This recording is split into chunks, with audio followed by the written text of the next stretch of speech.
بسم اللہ الرحمن الرحیم۔ آج کا ہمارا عنوان حضرت ڈاکٹر علامہ اقبال کا تصور قومیت، تصور وطنیت۔ آج کے اس لیکچر میں ہم یہ جو بنیادی چیزیں ہیں کہ تصور قومیت کیا ہے، تصور وطنیت کیا ہے، اس کے بارے میں جو اقبال کی آراء ہیں، یا اس لیکچر میں اقبال کا جو نظریہ قومیت ہے وہ ڈفر کرتے ہیں مغرب کے نظریہ وطنیت سے، ان کا تقابل بھی آج کے لیکچر میں ہم کور کرنے کی کوشش کریں گے۔ اور ہماری کوشش ہوگی کہ اقبال نے اپنے کلام، اپنی شاعری میں جو قومیت کے حوالے سے نظریات پیش کیے ہوئے ہیں ان کو بھی ہم ڈسکس کریں گے، اور کن وجوہات پر نظریہ قومیت و وطنیت ترک کر کے نظریہ ملت کے حامی ہوئے، اس کو بھی آج کے لیکچر میں ہم ڈسکس کریں گے۔ یہ بی ایس اور ایم اے لیول پہ پرچہ اقبال کے فکر و فن کا خصوصی مطالعہ پڑھایا جاتا ہے تقریباً پاکستان بھر کی تمام یونیورسٹیز میں۔ حضرت علامہ اقبال سیالکوٹ میں 9 نومبر 1877 کو پیدا ہوئے، اور آپ کی حیات کا یہ جو سفر ہے 21 اپریل 1938 کو اختتام ہوا۔ آپ خالق حقیقی سے جا ملے، جہان فانی سے انتقال فرما گئے۔ آپ کی اس دور کی جو حیات ہے تو وہ آپ کے جو علمی و ادبی کارنامے ہیں، جو آپ کی شخصیت ہے، وہ آپ کو ایک ممتاز شخصیت کے طور پہ متعارف کرواتی ہے۔ اقبال شاعری کے ساتھ ساتھ ایک وکیل کے طور پہ بھی اپنی خدمات سر انجام دیتے رہے۔ گو کوئی بہت زیادہ اس پریکٹس کو اپنا شیوا نہیں بنایا، لیکن ضرورت کے ساتھ ساتھ وہ ایک وکیل بھی تھے، ایک اسلامی مبلغ و مفکر بھی تھے، اور انہوں نے اپنی شاعری میں، اپنے کلام میں جہاں دین کی بات کی ہے، فلسفہ قرآن کو سمجھانے کی کوشش کی ہے، وہاں فلسفہ خودی پہ بھی بہت فوکس کیا ہے۔ فلسفہ خودی کے ساتھ ساتھ اقبال نے اپنی شاعری میں تصور قومیت، تصور وطنیت کو سمجھانے کی کوشش کی ہے، جو کہ آج کے لیکچر میں ہم ڈسکس کرنے کی کوشش کریں گے۔ اقبال کا تصور قومیت جو ہے وہ کیا تھا؟ اقبال قومیت کے اس تصور کے خلاف ہیں جس کی بنیاد رنگ، نسل، زبان یا وطن پر ہو، کیونکہ یہ حد بندیاں ایک وسیع انسانی برادری قائم کرنے میں رکاوٹ بنتی ہیں۔ ان کی قومیت کے ازائے ترکیبی وحدت مذہب، وحدت و تمدن و تاریخ، یہ چیزیں ہیں۔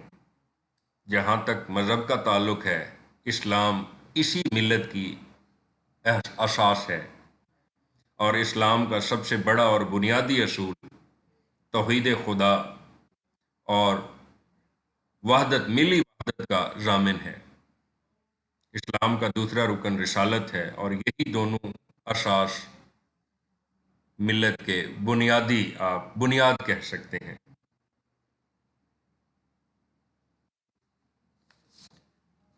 علامہ اقبال اخوت کے قائل ہیں، لیکن اس کی بنیاد اسلام پر رکھتے ہیں، کیونکہ اسلام ضابطہ حیات ہے جس کے پاس وسیع انسانی مسائل کا حل موجود ہے۔ وہ قومیت کو اسلام کے دائرے میں اس لیے رکھتے ہیں کہ ان کے نزدیک صحیح انسانی معاشرہ صرف اسلامی اصولوں پر عمل پیرا ہونے سے وجود میں آ سکتا ہے۔ ان کی شاعری میں جگہ جگہ یہ نمونے ہمیں ملتے ہیں، جیسا کہ یہ سلائیڈ جو سامنے موجود ہے: قوم مذہب سے ہے، مذہب جو نہیں تم بھی نہیں، جذبے باہم جو نہیں محفل انجم بھی نہیں،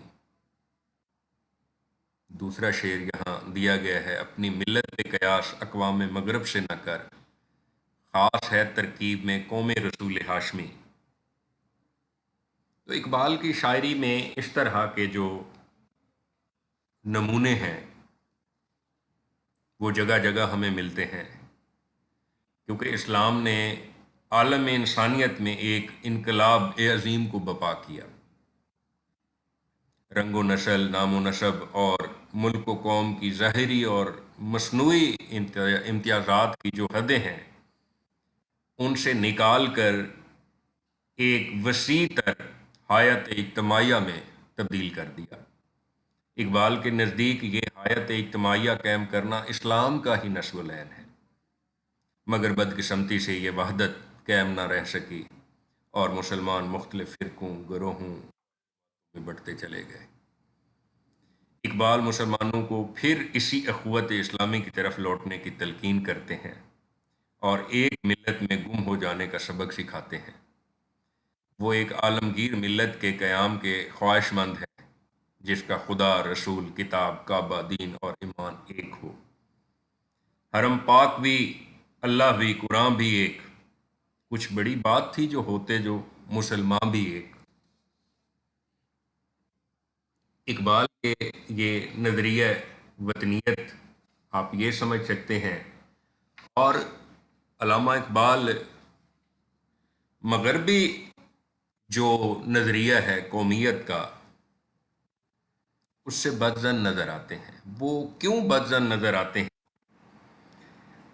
کیونکہ اقبال نے وطنیت کے سیاسی تصور کو جس بنا پر رد کیا تھا وہی وجہ مغربی نظریہ قومیت ہے۔ ان کی بدظنی کی بنیاد قومیت کی ایک سیاسی نظام کی حیثیت قطعاً غیر انسانی اقتدار پر مشتمل ہے، اور اس کی بنیاد پر ایک انسانی گروہ دوسرے انسانی گروہ سے کٹ کر رہ جاتا ہے کہ یہاں تضاد آ رہا ہے۔ بلکہ اسلام میں وہ کیا کہتے ہیں کہ وہاں عالمگیریت ہے، وہاں ایک ہونا ہے، وہاں فرقوں میں بٹنا نہیں ہے بلکہ جڑنا ہے۔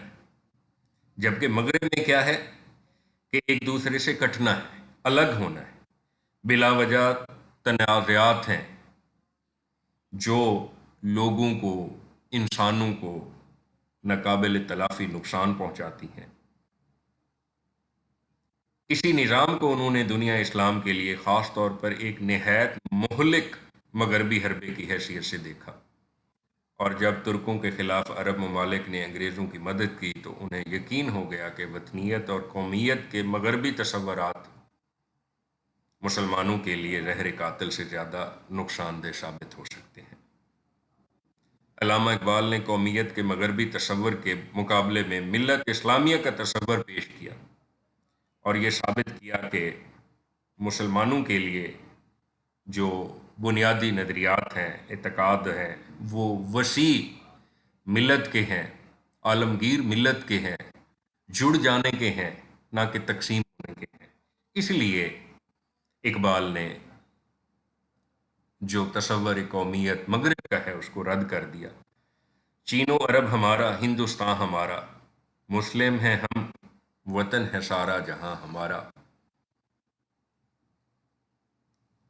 اقبال کی شاعری کے اوصاف کو اگر دیکھا جائے تو اقبال نے ملت اور اخوت کا پیغام جو ہے اپنی شاعری میں بھرپور انداز سے دیا ہے۔ ملت اور اخوت کے جذبہ اقبال مسلمانوں کو اخوت کا درس دیتے ہیں، اخوت کا پیغام دیتے ہیں، مسلمانوں کو مشورہ دیتے ہیں کہ ایک دوسرے سے الگ نہ ہوں بلکہ جڑ جائیں۔ جو اقبال کا بنیادی فلسفہ ہے وطنیت کا وہ بھی یہی ہے کہ رنگ و اعمال سے جو ہے وہ تضاد نہیں ہونا چاہیے، بلکہ ہم ایک ہیں، ہم مسلمان ہیں، ہمارا اللہ، رسول، کتاب ایک ہے، اور ان میں بتایا گیا جو درس ہے وہ بھی، اس پہ بھی ہم سارے لوگ متفق ہیں۔ تو اقبال اپنے پیغام میں جگہ جگہ یہی درس دیتے نظر آتے ہیں، اخوت کا درس، ملت کا درس، کہ ایک ہو جائیں، اکٹھے ہو جائیں، متحد ہو جائیں۔ اگر متحد نہیں رہیں گے تو شاید یہ جو طبقاتی تقسیم ہے، رنگ و نسل کی تقسیم ہے، یہ نوع انسانی کا شرارہ بکھیر کے رکھ دے گی، تباہ و برباد کر کے دے گی۔ آپ کے نمونہ کلام کو اگر پیش کرنا چاہیں تو یہی مقصود فطرت ہے، یہی رمز مسلمانی، اخوت کی جاگیری، محبت کی فراوانی، بتانے رنگ و خون کو توڑ کر ملت میں گم ہو جا، نہ تورانی رہے باقی، نہ ایرانی نہ افغانی، ہوس نے کر دیا ٹکڑے ٹکڑے نوع انسان کو، اخوت کا بیاں ہو جا، محبت کی زباں ہو جا۔ اقبال اپنی شاعری میں جگہ جگہ یہی کہتے ہیں کہ انسانیت کی جو معراج ہے وہ طبقاتی تقسیم میں نہیں ہے، منتشر ہونے میں نہیں ہے، بلکہ ایک ہونے میں ہے۔ منظم معاشرہ وہی ہوتا ہے جہاں نسل انسانی ایک دوسرے کے ربط میں ہو، ایک دوسرے کے احساس میں ہو۔ اقبال کی شاعری میں یہ وحدت کا جو احساس ہے یہ ہمیشہ اخوت کا جذبہ دیتا ہے۔ اگر نوع انسانی کے اندر یہ جذبہ پیدا ہو سکتا ہے تو اس کا ذریعہ اسلام ہے۔ اسلام طبقاتی تقسیم کو مٹا دیتا ہے، وہ ایک ہی صف میں کھڑے ہونے کی جو ترغیب ہے وہ دیتا ہے، وہ آقا مالک و غلام کو جو ہے نا ایک ہی صف میں کھڑے ہونے کی جو ہے ترغیب دیتا ہے، اجتماعی عالمگیریت کی طرف رجوع کرنے کو جو ہے ہمیشہ درس دیتا ہے۔ تو یہ وصف جو ہے وہ اقبال کی شاعری میں خوب ہے، جگہ جگہ ہے۔ ربط ملت و ضبط ملت بیضا مشرق کی نجات، ایشیا والے ہیں اس نقطے سے اب تک بے خبر، ایک ہوں مسلم حرم کی پاسبانی کے لیے، نیل کے ساحل سے لے کر تاب خاک کاشغر۔ اقبال کی شاعری میں یہ نمونہ، یہ وصف، یہ پیغام جگہ جگہ ملتا ہے۔ دوسرے پوائنٹ، نیکسٹ پوائنٹ پہ اگر ہم آئیں تو اتحاد اقوام اسلامی کا تصور، یقیناً اقبال کی شاعری کا یہ بھی وصف پہلے پوائنٹ سے ملتا جلتا ہے کہ اقبال ہمیشہ مسلمانوں کو ایک ہونا، ایک بننا، قوم بننا، ربط میں رہنا ہمیشہ یہی سکھاتے ہیں۔ اور انہوں نے اپنے کلام میں بھی جگہ جگہ یہی کہا ہے کہ جی انسان اگر ایک ملت کی خوبصورت پیروئی ہوئی جو مالا ہے اس میں ہے تو وہ بڑا مضبوط ہے، وہ بڑا مستحکم ہے۔ اگر وہ اس سے کٹ گیا ہے تو وہ منتشر ہو جائے گا، اس کا شرازہ بکھر جائے گا۔ وہ اگر اپنی عالمگیریت چاہتا ہے، اپنی بقا چاہتا ہے، تو اس کا واحد ذریعہ جو ہے وہ یہی ہے کہ وہ اتحاد کی طرف آ جائے۔ اور اسلام جو ہے وہ ہمیشہ اتحاد کا درس دیتا ہے، اور اتحاد میں ہی خوبصورتی ہے۔ اسلام بنیادی طور پر عالمگیر پیغام ہے اور تمام نوع انسانی کو اخوت کی لڑی میں پرو کر ایک وسیع تر ملت اسلامیہ کی قیام کی دعوت دیتا ہے تاکہ انسان کی ہوس کا علاج ہو سکے۔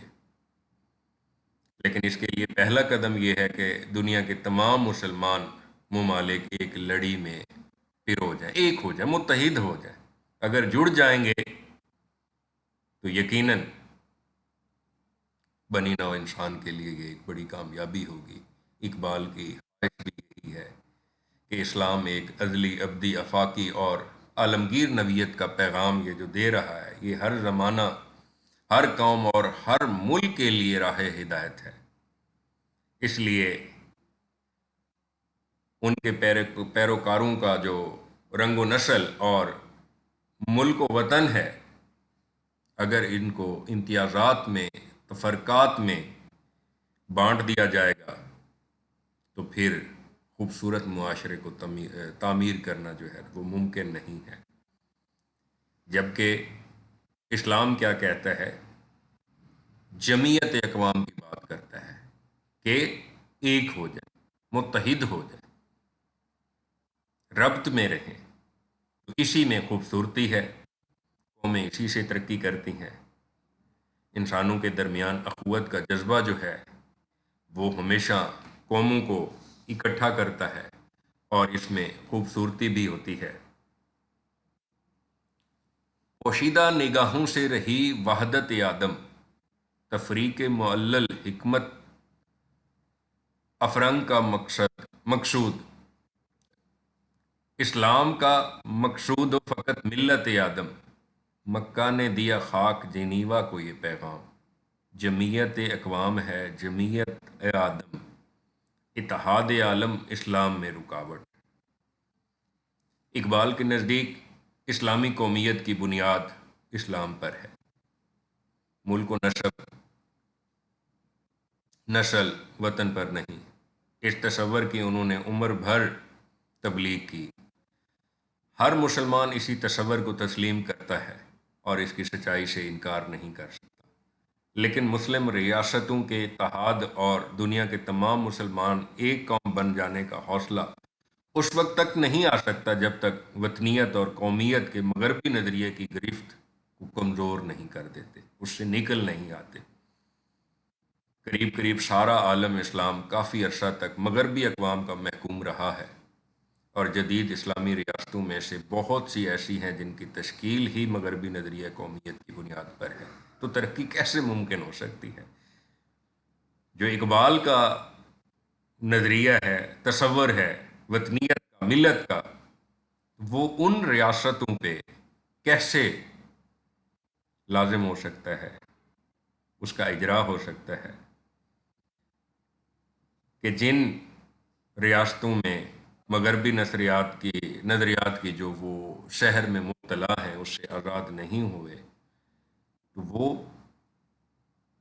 جو اسلام کا پیغام ہے، جو اتحاد کا پیغام ہے، اس کی طرف قطعاً موو نہیں کر سکتے.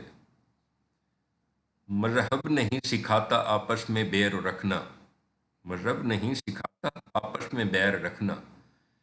ہندی ہیں ہم، وطن ہے ہندوستان ہمارا. اگر اقبال کی شاعری یا نظریہ یا تصور وطنیت کو ہم دیکھیں تو ان میں وطن پرستی جو ہے وہ اس کا اظہار ہے. اقبال کی ابتدائی نظموں میں وطن سے گہری محبت کا اظہار ہے. ہر شخص انہیں یقیناً جو بھی شخص ہو اس کو اپنے وطن سے، اپنے دیش سے، اپنی مٹی سے محبت ہوتی ہے. اسی طرح علامہ اقبال میں بھی جو ہے وہ ہندوستان کی جو محبت ہے وہ بھری ہوئی ہے. چین و عرب ہمارا، ہندوستان ہمارا، کہ وہ ہمیشہ ہندوستان ہمارا کا دعویٰ کرتے ہیں کہ ہم مسلمان ہیں، سارا جہاں ہمارا. چین و عرب ہمارا، ہندوستان ہمارا، مسلم ہیں ہم، وطن ہے سارا جہاں ہمارا. تو اقبال کی شاعری میں وطن پرستی کا جو اظہار ہے وہ بھی یقیناً موجود ہے.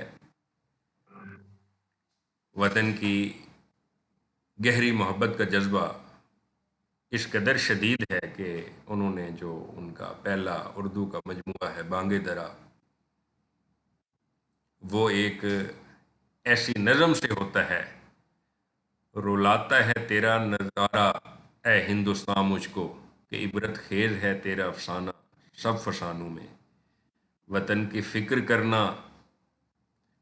فکر کر نادام مصیبت آنے والی ہے، تیری بربادیوں کے مشورے ہیں آسمانوں میں.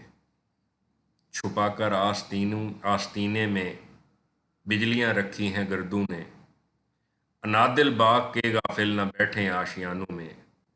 نہ سمجھو گے تو مٹ جاؤ گے آئے ہندوستان والو، تمہاری داستان تک بھی نہ ہوگی داستانوں میں.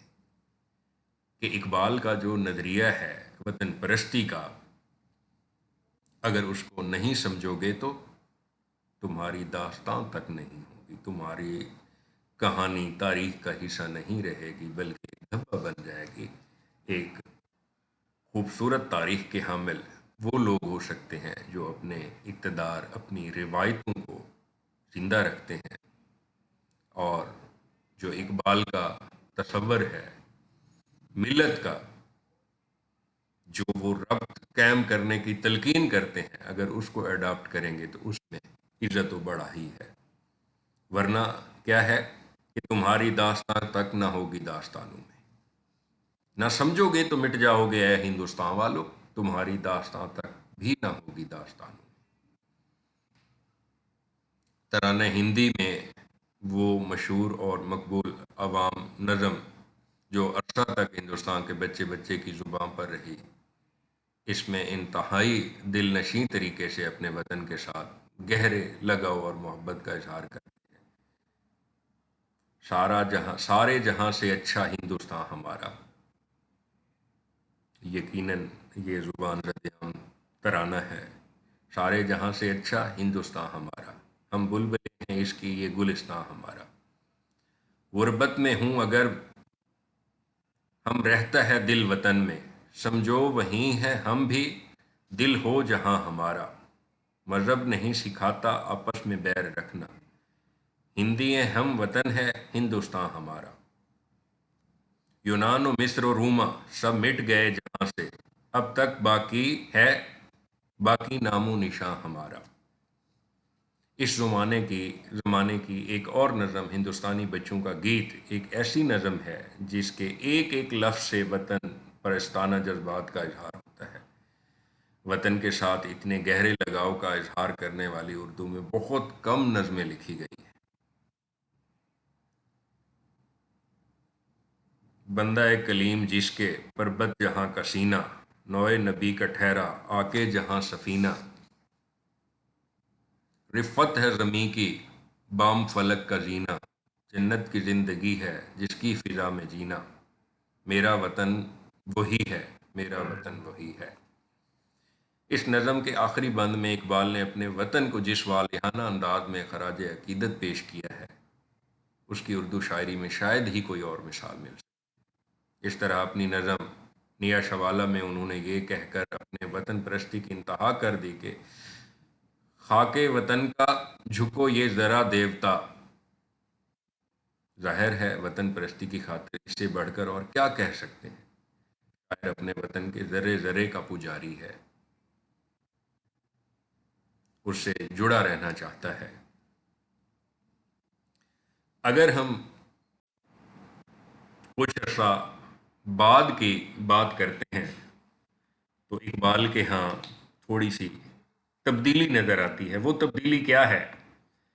کچھ نقادوں کا خیال ہے جوں جوں اقبال فکری ارتقاء کے مراحل طے کرتے گئے، ان کی وطن پرستانہ جذبات دھیمے اور ملت پرستانہ جذبات گہرے ہوتے گئے، یہاں تک کہ وطن کی محبت کے نظریہ سے قطعاً کنارہ کش ہو گئے۔ مگر یہ اعتراض درست نہیں ہے۔ یہ تو ٹھیک ہے کہ بعد کے ادوار میں ان کی شاعری میں وطن پرستی کا وہ والہانہ جذبہ نہیں ملتا جو ابتدائی دور کی خصوصیت ہے، مگر وطن پرستی، وطن دوستی کا اظہار وہ اپنی شاعری کے ہر دور میں جا بجا کرتے رہے۔ دراصل وطن کی جغرافیائی حیثیت سے انہوں نے کبھی انکار نہیں کیا، اور نہ اس کے ساتھ ان کی محبت میں کمی آئی ہے۔ ان کی مخالفت صرف وطنیت کے سیاسی نظریہ سے تھی۔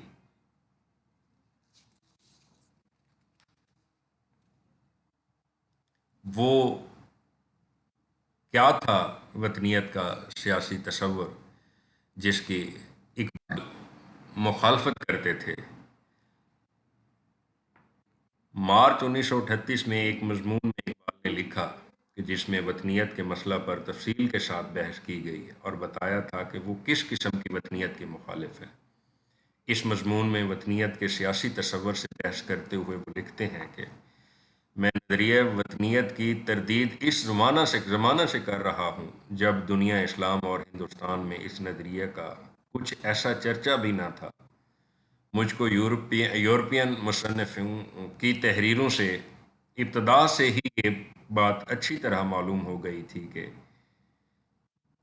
یورپ کے اغراض اس امر کے متقاضی ہیں کہ اسلام کی وحدت دینی کو پارا پارا کرنے کے لیے اس سے بہتر اور کوئی حربہ نہیں ہو سکتا۔ اسلامی ممالک میں نظریہ وطنیت کی اشاعت کی جائے، چنانچہ ان لوگوں کو یہ تدبیر جنگ عظیم میں کامیاب ہو گئی۔ آگے چل کے ایک اور جگہ وہ لکھتے ہیں کہ جی اگر بعض علماء مسلمان اس فریب میں مبتلا ہیں کہ دین اور وطن بحیثیت ایک اسی تصور کے یکجا رہ سکتے ہیں، تو میں مسلمانوں کو ہر وقت تنبیہ کرتا ہوں کہ اس راہ سے آخری مرحلہ اول تو لادینی ہوگی، اور اگر لادینی نہیں تو اسلام کو محض ایک اخلاقی نظریہ سمجھ کر اس کے اجتماعی نظام سے لاپرواہی۔ مدرجہ بالا جو اقتباسات ہیں ان میں یہ بات واضح ہو جاتی ہے کہ اقبال وطنیت کے مغربی تصور سے جو ہے مخالف ہیں، اور یہ مخالفت اسی وجہ سے ہے کہ نظریہ براہ راست اسلامی عقائد و تصورات جو ہیں اس سے تصادم چاہ رہا ہے، جبکہ وہ تصادم نہیں چاہتے، اسی لیے جو ہے وہ وطنیت کے سیاسی تصور کی مخالفت کرتے ہیں۔ وطنیت کا جو بت ہے ان کے نزدیک انسانی فکریت اور بت پرستی کی ایسی ہوگر رہی ہے کہ جب ایک بت ٹوٹتا ہے تو دوسرا نیا بت تراش لیتی ہے۔ انسان کی یہ جو فطرت ہے وہ عجیب طرف اسے لے جاتی ہے، نت نئے بت تراشنے کا سلسلہ زمانہ قدیم کی طرح آج بھی موجود ہے، اور ان بتوں کی شکلیں تھوڑی بہت بدل گئی ہیں تو ورنہ ان میں کوئی خاص فرق نہیں آیا۔ اور انسانی گروہوں نے وطنیت کا یہ جو نیا بت تراشنا شروع کر دیا ہے، جو یہ نیا نظریہ آ رہا ہے، جو مسلمان علماء خاص کر وہ جو مغرب کا فریب ہے اس میں آ رہے ہیں، اس سے اقبال جو ہے وہ دور بھاگتے نظر آتے ہیں، وہ اس سے سربا سجود نہیں ہے، کیونکہ وہ سمجھتے ہیں کہ اس بت پر بلا تکلف و تعامل انسانیت کو تذلیل کیا جا رہا ہے، نقصان پہنچایا جا رہا ہے۔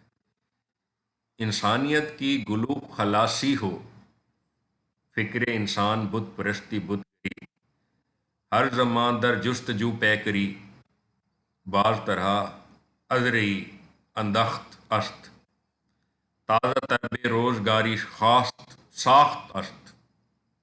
ان کا یہ جو کلام ہے وہ فارسی میں کہ اقبال وطن کے اس طرح بت بنا کر پوجنے کے سخت خلاف ہیں، اور اسے اسلام کی عالمگیر روح کے منافی خیال کرتے ہیں، اس لیے وہ اس نئے بت کو توڑنا چاہتے ہیں، نہ صرف توڑنا چاہتے ہیں بلکہ اس کو اپنا مذہبی فریضہ سمجھتے ہیں۔